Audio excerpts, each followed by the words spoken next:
राजवीर अपने रूम में दूल्हे के कपड़े पहनकर तैयार बैठा था। उसने आज गोल्डन कलर का कुर्ता पहना हुआ था जिसमें वो काफी हैंडसम लग रहा था। उसके सर पर सेहरा सजा हुआ था जिसमें एक सुंदर सा डायमंड ब्रोच लगा था। इस वक्त राजवीर ने हाथ में कुछ पेपर्स पकड़े। उसके सामने संजना के पापा केशव दीवान मौजूद थे। केशव राजवीर को देखते हुए बोले, राजवीर, जैसा तुमने बोला था मैंने इन पेपर्स पर साइन कर दिया है। अब तुम्हें कोई प्रॉब्लम नहीं है ना? राजवीर बिना किसी एक्सप्रेशन के बोला, नहीं, अब कोई प्रॉब्लम नहीं है, चलिए नीचे चलते हैं। केशव बोले, ठीक है चलो। राजवीर सीढ़ियों के पास आकर खड़ा हो गया और धीरे धीरे सीढ़ियों से उतरने लगा। नीचे खड़े सभी लोगों की नजर राजवीर पर ठहर से गई। वो आज काफी हैंडसम लग रहा था। तभी मिशा रूही से बोली, यार कुछ भी कहो, भाई हैंडसम तो बहुत है। पता नहीं आज कितनी लड़कियों का दिल टूटने वाला है। मिशा की बात सुनकर रूही बोली, हाँ मिशी, बात तो ठीक कह रही है। इश्की राजवीर को देखते हुए अपने मन में बोली, देखने में तो ये बिल्कुल सपनों के राजकुमार लगते हैं पर हकीकत में बिल्कुल डेविल है। राजवीर नीचे आकर कुछ बिजनेसमैन से मिलने लगा और एक नजर इश्की को देखकर अपने असिस्टेंट को कुछ इशारा कर दिया। फिर वो मंडप में जाकर बैठ गया। पंडित जी मंच पढ़ने लगे। कुछ देर बाद पंडित जी ने संजना को बुलाने के लिए कहा। पंडित जी के बुलाने पर संजना के सभी दोस्त उसे लेकर आ गए। आज संजना ने रेड कलर का लहंगा पहना था जिसमें वो बहुत सुंदर लग रही थी। उसको देखकर मिशा इश्की से बोली, आज तो ये भी सुंदर लग रही है। ये सुन इश्की बोली, हाँ सुंदर तो लग रही है, वैसे भी लड़की अपनी शादी वाले दिन बहुत सुंदर लगती है। मिशा बोली, पर जो भी हो वो तेरे से तो कम ही सुंदर है। ये सुन इश्की स्टाइल मारते हुए बोली, अब इसमें मैं क्या करूँ, मैं हूँ इतनी सुंदर। मिशा मुंह बनाते हुए बोली, बस कर, जब देखो तब खुद की तारीफ करती रहती है। इश्की बोली, शुरू किसने किया? तभी पास में खड़ी रूही बोली, बस भी करो तुम दोनों, अब सामने देखो, चुपचाप।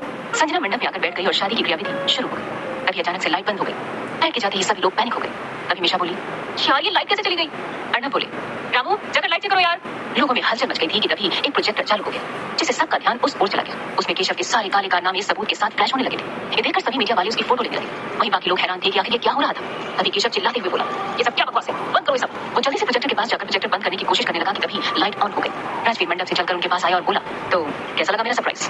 तुमने मुझे 48 घंटे दिए थे अपनी बेटी से शादी करने के लिए और देखो इन 48 घंटों में मैं तुम्हें सड़क पर ले आया और तुम्हें सलाखों के पीछे भेजने का इंतजाम भी कर दिया। राजवीर ने एक बार सभी लोगों की तरफ देखा, फिर एक डेविल स्माइल के साथ बोला, अब देख लिया ना राजवीर सिंघानिया से उलझने का क्या अंजाम होता है। आज पूरे देश ने देख लिया कि किस तरह से तुम इस देश के साथ गद्दारी कर रहे हैं। इसे बोलते हैं जैसा मुंह वैसा तमाचा।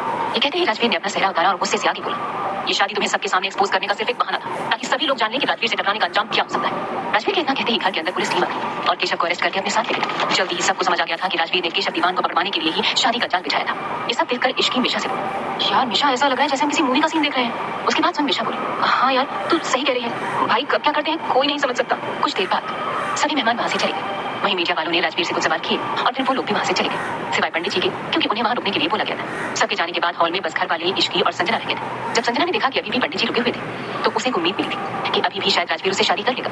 दादी बोली, राजवीर ये सब करना था तो शादी का नाटक क्यों किया? ये सुन राजवीर बोला, क्योंकि मुझे दीवान के शेयर चाहिए थे जो कि वो शादी वाले दिन ही देता। दादी बोली, लेकिन शादी तो तुम्हें 2 दिन के अंदर ही करनी है। तू भूल गया क्या कि तेरे दादाजी ने वसीयत में लिखा था तुझे 29 साल तक शादी करनी होगी, नहीं तो ये सारी प्रॉपर्टी ट्रस्ट में चली जाएगी और परसों तू 29 साल का होने वाला है। राजवीर बोला, मैं कुछ भी नहीं भूला हूँ दादी, मुझे सब याद है और मेरी शादी आज ही होगी। राजवीर की बात सुनकर अर्णव बोले, क्या तुम संजना से शादी करोगे? राजवीर बोला, नहीं।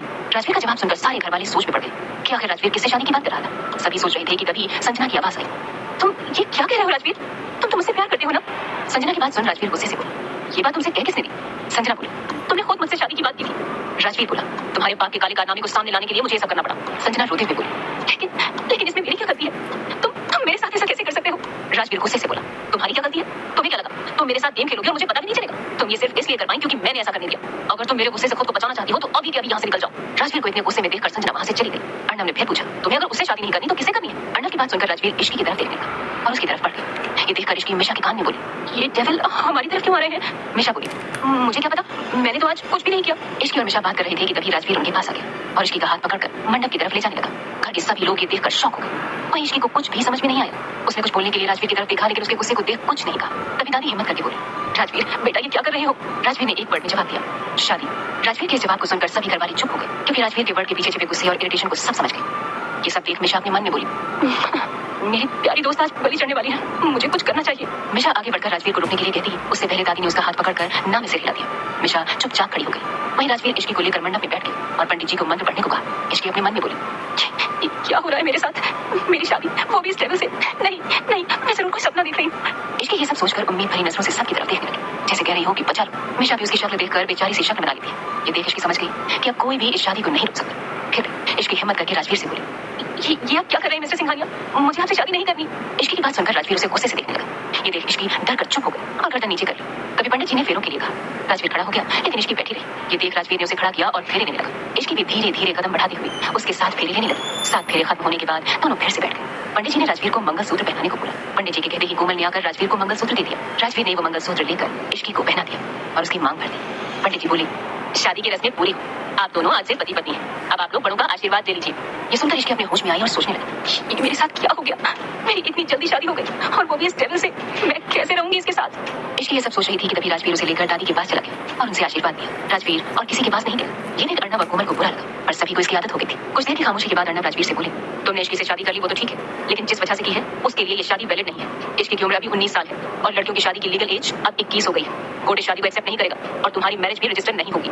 राजवीर अर्णव की बात सुनकर बोला, आप इसकी चिंता मत कीजिए, मैंने वसीयत में अपनी शादी की एज 29 साल से 32 साल करवा दी है। इसका मतलब हमारे पास इश्की की उम्र 21 साल होने तक का टाइम है। जब इश्की 21 साल की होगी तो शादी रजिस्टर हो जाएगी। ये कहते हुए राजवीर सीधे अपने रूम में चला गया और नीचे सभी लोग खड़े उसे देखने लगे। उसके जाने के बाद कोमल इश्की के पास आई और उसे प्यार से आशीर्वाद देते हुए बोली, बेटा अब इस पवित्र बंधन में बंधे हो तो इसे पूरे दिल से निभाना। ये सुनते ही मिशा बोली, पवित्र बंधन में या जबरदस्ती के बंधन में? आपने भाई को रोका क्यों नहीं? उसकी बात सुन दादी बोली, मिशा शांत हो जाओ, जो होना था वो हो गया। वो इश्की के पास आई और उससे बोली, इश्की बेटा तुमने अभी तक राजवीर का सिर्फ गुस्सा देखा है, लेकिन मेरा यकीन मानो उसका दिल बहुत साफ है। इश्की ने कुछ नहीं कहा और चुपचाप सबकी बातें सुन रही थी। तभी मिशा उसका हाथ पकड़कर अपने रूम की तरफ ले गई। अंदर जाते ही इश्की मिशा से बोली, पता है मैं मंडप में उस दिन को कोस रही थी जब मैं तुमसे मिली। मिशा ने उदास होकर इश्की से पूछा, अब इसमें मेरी क्या गलती है? इश्की बोली, गलती तो मेरी भी नहीं है। ये सुन मिशा बोली, तो कुछ बोली क्यों नहीं? इश्की बोली, मैंने कहने की कोशिश की लेकिन उन्होंने ऐसे घूर कर देखा कि मैं चुप हो गई। मिशा बोली, हाँ तो चुप होने का नतीजा देख, अब तो उनकी पत्नी बन गई है। तभी उनके रूम में कोमल आ गई और वो इश्की को देखते हुए बोली, इश्की तुम अब इस रूम में नहीं रहोगी बल्कि राजवीर के रूम में रहोगी। इश्की तुरंत चिल्लाकर बोली, बिल्कुल भी नहीं आंटी, आप मुझे उस डेविल के साथ रहने को कैसे कह सकती है? आप जानती है ना कि जब भी वो घर आते हैं तो मैं डर की वजह से रूम से बाहर ही नहीं निकलती। ऐसे में मैं उनके रूम में कैसे रह सकती हूँ? नहीं मैं नहीं जाऊंगी। उसकी बात सुन मिशा ने अपनी माँ कोमल से पूछा, हाँ माँ ये कैसे रहेगी भाई के साथ? तभी रूही रूम में आते हुए बोली, इश्की अगर तुम भाई के रूम में नहीं गई तो भाई तुम्हें लेने यहाँ आ जाएंगे। इश्की बोली, क्या क्या कह रही है दी? शुभ शुभ बोलिए। रूही बोली, तो तुम भी शुभ शुभ करो और चलो हमारे साथ। रूही के ये कहते ही मिशा इश्की से बोली, चली जा इश्की, कहीं ऐसा ना हो कि भाई तुमसे गुस्सा हो जाए। इश्की धीरे से बोली, ठीक है मैं अपने कपड़े ले लेती हूँ। ये कहते हुए इश्की ने अपनी नाइट ड्रेस और कुछ कपड़े लिए और कोमल के साथ राजवीर के रूम की तरफ चली गई। कोमल इश्की को लेकर राजवीर के रूम के बाहर रुककर इश्की से बोली, बेटा तुम अंदर चली जाओ। ये सुन इश्की बेचारी सी शक्ल बनाकर बोली, ये तो आप मुझे डेविल के हवाले कर रही हैं, ऊपर से आप अंदर भी नहीं जा रही हैं। कोमल ने इश्की के गाल पर हाथ रखकर बोला, ऐसी बात नहीं है बेटा कि मैं तुम्हें अकेला छोड़ रही हूँ, बल्कि बात यह है कि राजवीर के रूम में सभी घर वालों को जाना मना है। ये सुनते ही इश्की बोली, तब तो मैं भी अंदर नहीं जाऊंगी, क्या पता मुझे देखकर वो गुस्सा हो जाए। कोमल जी बोली, ऐसा कुछ नहीं होगा, राजवीर तुम्हें कुछ नहीं कहेगा, तुम अंदर जाओ। इश्की ने आगे कुछ नहीं कहा और वो रूम का दरवाजा खोलकर अंदर देखने लगी। फिर कोमल से बोली, ये कितना बड़ा रूम है, ऐसा लग रहा है कि अंदर एक अलग ही दुनिया है।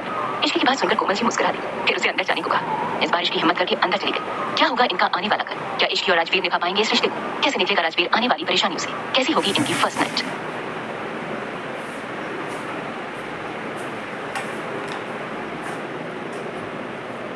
इश्की ने अंदर जाकर इधर उधर देखा लेकिन उसे राजवीर कहीं नहीं दिखा। उसने एक चैन की सांस ली और फिर मिशा को कॉल करने लगी। उधर मिशा कॉल उठाती ही बोली, क्या हुआ? इश्की बोली, कुछ नहीं, अभी तक डेविल दिखा नहीं है। ये सुनते ही मिशा बोली, ठीक है यार, तुमने थोड़ी ना कुछ किया है, जो किया है भाई ने किया है और वैसे भी तेरी कोई गलती नहीं है, इसलिए उनसे डरने की कोई जरूरत नहीं है। इश्की बोली, अच्छा जी तुम तो मुझे ऐसे ज्ञान दे रही हो जैसे खुद नहीं डरती उनसे। मिशा बोली, अरे मैं डरती हूँ क्योंकि मैं हर दूसरे दिन कोई ना कोई कांड करती रहती हूँ, पर तूने तो कुछ किया ही नहीं है, सच है। इश्की दबी हुई आवाज में बोली, शिट की बच्ची, मैं यहाँ तेरी वजह से फंसी हूँ, ना मैं तेरे कहने पर घर आती और ना ही ये सब होता। आज की रात बीत जाने दे, कल सुबह देख मैं क्या करती हूँ तेरे साथ। मिशा बोली, अच्छा अगर इतना ही डर लग रहा है तो भाई के आने से पहले चेंज कर लिया और सो जा। इश्की बोली, जहाँ जान का खतरा होता है वहाँ नींद कहाँ आती है?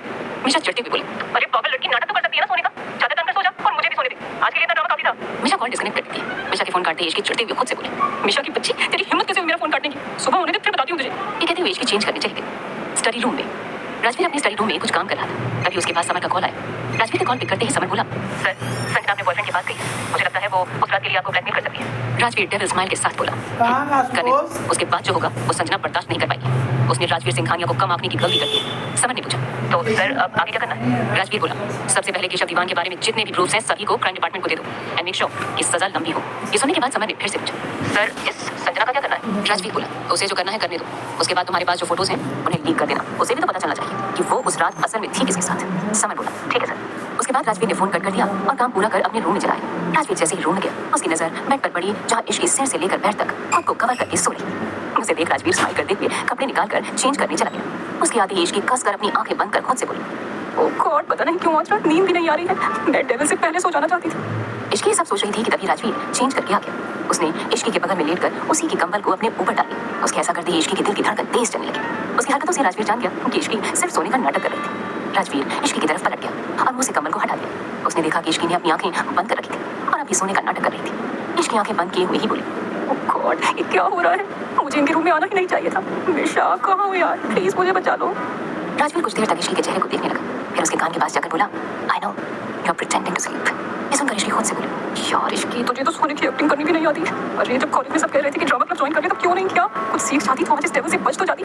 जब राजवीर ने ध्यान से उसकी तरफ देखा कि इश्की अभी भी आंखें नहीं खोल रही, तो वो आगे कुछ नहीं बोला और इश्की को अपने पास खींचकर उसके सिर को सहलाने लगा। राजवीर की इस हरकत से इश्की ने अपनी आंखें खोल ली और राजवीर को देखने लगी। राजवीर ने अब अपनी आंखें बंद कर रखी थी। इश्की ने पहली बार राजवीर को इतने करीब से देखा था। वो खुद से बोली, डेविल तो है लेकिन हैंडसम डेविल है। ये कहते ही उसके कानों में राजवीर की आवाज सुनाई पड़ी, मुझे देखना बंद करो, मुझे देखने के लिए अब सारी उम्र पड़ी है, इसलिए अभी सो जाओ। राजवीर की बात सुनकर इश्की ने जल्दी से अपनी आंखें बंद कर ली। उसके बाद राजवीर ऐसे ही इश्की को अपनी बाहों में लेकर सो गई। कुछ देर में इश्की भी सो गई। सुबह का वक्त, राजवीर की नींद खुली तो उसकी नजर इश्की के मासूम चेहरे पर चली गई। इश्की सोते वक्त बहुत मासूम और प्यारी लग रही थी। राजवीर कुछ देर तक इश्की को देखने लगा। आज उसकी जिंदगी की सबसे सुंदर सुबह थी। जिसे वो प्यार करता है, इश्की उसकी बाहों में आराम से सो रही थी। इससे ज्यादा सुकून भरापन उसके लिए क्या हो सकता है? राजवीर ने कुछ देर तक इश्की को देखा और फिर उसे धीरे से साइड में बिठाकर फ्रेश होने के लिए चला गया। इश्की अभी भी आराम से सो रही, जैसे कुछ हुआ ही ना। थोड़ी देर बाद राजवीर फ्रेश होकर आया और देखा कि इश्की अभी भी आराम से सो रही थी, लेकिन अब उसकी पोजीशन उल्टी सीधी हो गई। ये देख राजवीर मुस्कुरा दिया और उसके पास आकर उसके फोरहेड पर किस करते हुए बोला, गुड मॉर्निंग प्रिंसेस। ये सुनकर इश्की स्माइल करने लगी और दूसरी तरफ पलटकर सो गई। इसलिए राजवीर नीचे चला गया। उसने नीचे आकर देखा कि हॉल में दादी, अर्नब और कोमल बैठे हुए थे। कोमल ने जैसे ही राजवीर को देखा वो प्यार से बोली, बेटा तुम बैठो, मैं ब्रेकफास्ट लगा देती हूँ। राजवीर बोला, इसकी कोई जरूरत नहीं है, इसे सिंघानिया। राजवीर बाहर जाने लगा तभी लक्ष्मी देवी बोली, तुम आज कहाँ जा रही हो राजवीर? राजवीर बिना पलटे बोला, ऑफिस। तभी दादी बोली, लेकिन बेटा तुम्हारी कल ही शादी हुई है और आज तुम ऑफिस जा रहे हो, अभी शादी की कई रस्में बाकी हैं। राजवीर पलट कर बोला, कैसी रस्में? दादी बोली, बहुत सी रस्में होती हैं और आज इश्की की मुंह दिखाई है। तभी राजवीर बोला, इश्की की मुंह दिखाई नहीं होगी, मैं नहीं चाहता इश्की के बारे में किसी को कुछ पता चले, उसके लिए ये सेफ नहीं होगा। राजवीर की बात से सहमत होकर अर्नब बोली, राजवीर सही कह रहा है माँ, अभी इश्की के लिए ये सही नहीं है, वो अभी बहुत छोटी है, उसमें ज्यादा समझ नहीं, वो बाहर के लोगों को हैंडल नहीं कर पाएगी। दादी बोली, ठीक है, अगर तुम सब यही चाहते हो तो ठीक है, नहीं होगी मुंह दिखाई, लेकिन पहले रसोई की रस्म और एक पूजा करवानी है, वो तो कर सकते हैं ना? अर्नब बोले, ठीक है, लेकिन हमारी नई बहू है कहाँ? तभी पीछे से मिशा बोली, पक्का घोड़ा तबेला बेच के सो रही होगी। और क्या कहा आपने? रसोई की रस्म? इश्की अच्छे से पानी गर्म कर ले, वो उसकी मेहरबानी है। राजवीर सबकी बात सुनकर फिर ऊपर चला गया। उसने अंदर आकर देखा तो मिशा ने जो कहा था वही हुआ। इश्की अभी भी आराम से सोई हुई थी। राजवीर ने उसे आवाज लगाई, इश्की उठ जाओ, सुबह हो गई। इश्की बोली, बस थोड़ी देर और प्लीज। राजवीर बोला, नहीं अभी उठो। जब राजवीर ने देखा कि इश्की नहीं उठ रही है तो उसके पास गया और चादर खींच ली, जिससे इश्की गुस्से से उठकर आंखें मसलती हुई बोली, हिम्मत कैसे हुई मेरे ऊपर से चादर हटाने की? पर जैसे उसने राजवीर को देखा तुरंत चुप हो गई। राजवीर ने पूछा, क्या कह रही थी अभी? इश्की धीरे से बोली, कुछ नहीं, सॉरी, मुझे नहीं पता था ये आप हो। राजवीर इश्की को ऐसे देखकर मुस्कुराया, फिर उसके फोरहेड पर किस करके बोला, जाओ रेडी हो जाओ, नीचे सब तुम्हारा वेट कर रहे हैं। इश्की को जैसे ही एहसास हुआ कि राजवीर ने उसे किस किया तो उसे थोड़ा अजीब फील हुआ। इश्की बेड से उठकर रूम से बाहर जाने लगी। उसको बाहर आता देख राजवीर ने उससे पूछा, तुम कहाँ जा रही हो? इश्की बोली, वो मिशा के रूम में फ्रेश होने जा रही हूँ, मेरे कपड़े वही है ना? राजवीर आगे कुछ कहता उससे पहले ही दरवाजे पर किसी ने नॉक किया। राजवीर ने उस ओर बिना देखे ही अंदर आने को कह दिया। एक सर्वेंट अंदर आई, उसने अपने हाथ में एक थाल पकड़ी हुई थी। वो अंदर आकर बोली, सर ये बड़ी मैम ने इश्की मैम के लिए भेजा है और कहा है कि वो आज यही पहनेंगी। ये सुन राजवीर उससे बोला, ठीक है यहाँ रख दो। उसकी बात सुन वो सर्वेंट सामान रखकर वहाँ से चली गई। उसके जाते ही राजवीर इश्की से बोला, चलो अब तुम्हारी प्रॉब्लम सॉल्व हो गई, अब जाओ जल्दी से रेडी हो जाओ। इश्की ने राजवीर की बात सुनी, फिर सामने रखी साड़ी की तरफ देखकर मन में बोली, प्रॉब्लम सॉल्व हुई है कि और बढ़ गई है? मुझे तो साड़ी पहनना आता ही नहीं, अब क्या करूँ? मिशा को बुलाती हूँ। ये कहते हुए इश्की कुछ सोचने लगी, फिर खुद से बोली, नहीं मिशा को बुलाया तो जितना मुझे आता है वो भी भूल जाऊंगी। गॉड कहाँ फंसा दिया आपने? इश्की को कुछ सोचते हुए देख राजवीर ने उससे पूछा, क्या हुआ? अब जाओ रेडी होने के लिए। इश्की ने जैसे ही राजवीर की आवाज सुनी वो जल्दी से सामान लेकर वॉशरूम की ओर भाग गई। कुछ देर बाद इश्की फ्रेश होकर बाहर आई और रूम के चारों ओर देखने लगी। रूम में राजवीर को ना पाकर इश्की ने चैन की सांस ली और बैठकर यूट्यूब पर कुछ वीडियोस देखने लगी। वो साड़ी पहनने की वीडियोस देखकर साड़ी पहनने की कोशिश करने लगी और जैसे तैसे करके साड़ी पहनी। फिर आईने में खुद को देखकर बोली, साड़ी तो ठीक ठाक पहन ली तूने इश्की, लेकिन थोड़ा अजीब लग रहा है। चल कोई ना, बाहर जाकर कोमल आंटी से कहूंगी तो वो अच्छे से पहना देंगी। फिर इश्की खुद को अच्छे से रेडी करने लगी और रूम से बाहर चली गई। बाहर जाते ही उसकी नजर कोमल पर गई तो वो कोमल के पास जाकर बोली, आंटी आपने साड़ी क्यों दी? मुझे पहनना नहीं आता। मैंने वीडियो देखकर जैसे तैसे पहन तो लिया है, लेकिन ये खुल ना जाए। ये सुनकर कोमल कुछ देर इश्की को देखने लगी। इश्की रेड कलर की साड़ी में बहुत खूबसूरत लग रही थी। कोमल इश्की से बोली, बेटा तुम बहुत प्यारी लग रही हो, बस इसे थोड़ा सा ठीक करना है, चलो मेरे साथ। ये कहते हुए वो इश्की को लेकर अपने रूम में चली गई और उसकी साड़ी को ठीक करने लगी। उसके बाद कोमल अपनी वार्डरोब से एक इयरिंग सेट को निकालकर इश्की को देते हुए बोली, ये पहन लो। इश्की ने उनसे वो इयरिंग सेट लेकर उसे पहन लिया और कोमल के साथ नीचे चली गई। जैसे ही इश्की नीचे आई मिशा उसके पास आकर बोली, क्या बात है इश्की? उप्स भाभी। ये सुनकर इश्की उसको घूर कर देखते हुए बोली, तुझे तो मैं बाद में बताती हूँ। तभी कोमल इश्की से बोली, इश्की बेटा तुम्हारी शादी के बाद आज पहला दिन है तो तुम सबका आशीर्वाद ले लो। ये सुन इश्की ने हाँ में गर्दन हिलाई और फिर सबके पैर छूकर आशीर्वाद लेने लगी। तभी दादी बोली, इश्की आज तुम्हें पहली रसोई की रस्म करनी है। ये सुनते ही इश्की की आंखें बड़ी हो गई। ये देख मिशा हंसते हुए दादी से बोली, ज्यादा कुछ नहीं तो हलवा बना लो, नहीं आता तो रेसिपी देखकर बना लो। तभी कोमल बोली, माँ मैं बना देती हूँ, इश्की कड़छी चला देगी तो रस्म पूरी हो जाएगी। ये सुनते ही इश्की ने हाँ में गर्दन हिलाई। दादी बोली, नहीं कोमल, सबके हाथों का स्वाद अलग होता है, इसलिए मुझे जानना है कि इश्की के हाथों के खाने का स्वाद कैसा है, इसलिए हलवा इश्की ही बनाएगी। तभी मिशा बोली, फिर तो ले लिया आपने खाने का स्वाद। दादी बोली, तुम चुप करो, मैं तो बोलती हूँ तुम भी सीख लो, कम से कम हलवा बनाना तो सबको आना चाहिए। दादी की बात सुनकर मिशा ने मुंह बनाई।